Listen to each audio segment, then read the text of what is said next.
The door slammed behind me, echoing in the damp darkness. Cold concrete pressed against my back. Their laughter floated down the stairs like vultures circling a carcass.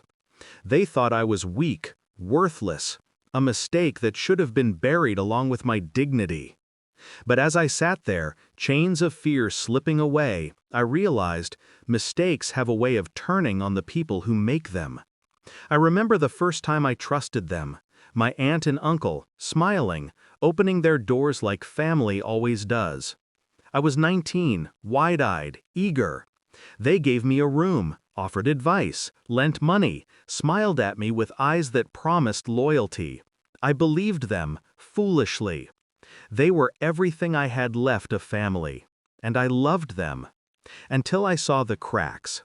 The cracks started small, a canceled meeting here, a strange remark there. I brushed it off. Until I found the bank statements. Hundreds of thousands moving like ghosts.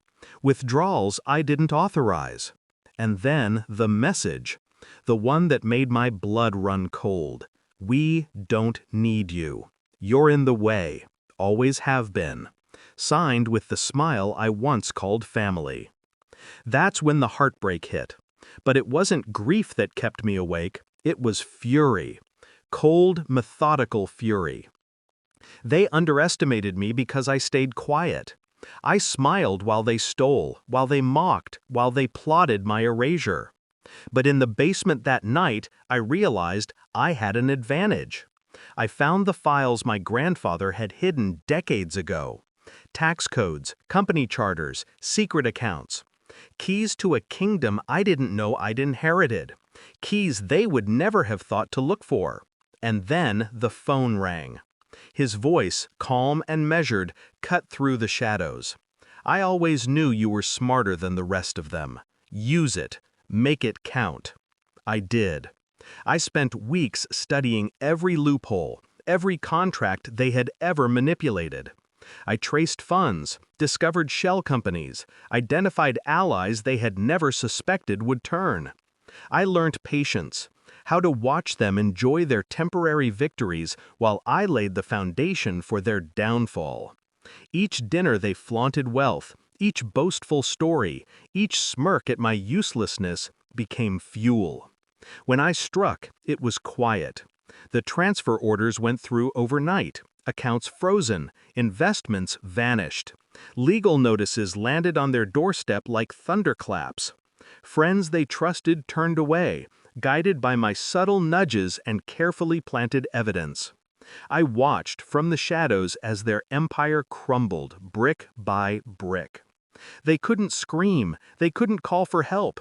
They were trapped in the maze I built from their own deceit.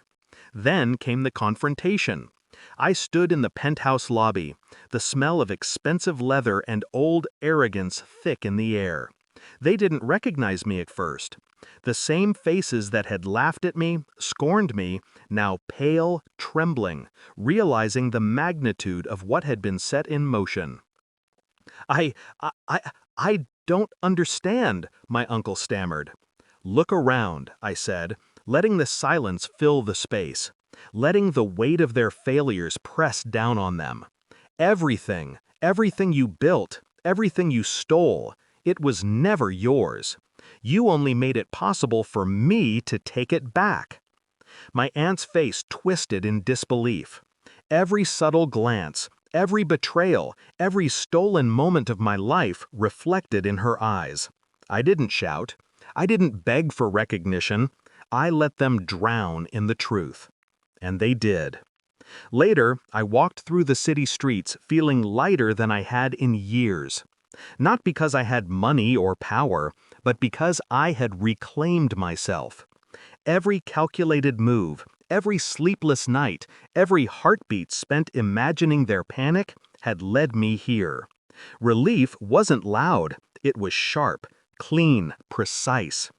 I thought about the basement, about the cold concrete, about the moment they thought they had ended me. They hadn't. They had underestimated what fear, combined with intellect and patience, could produce. I survived. I thrived. I turned their betrayal into a weapon and used it with surgical precision. Justice doesn't always roar. Sometimes it whispers, waits, calculates. And when it lands in a way that cannot be denied. I smiled, because I knew they would never make the same mistake twice. Underestimating me was a fatal error, and I would never forget that night. When chains didn't hold me, they revealed me.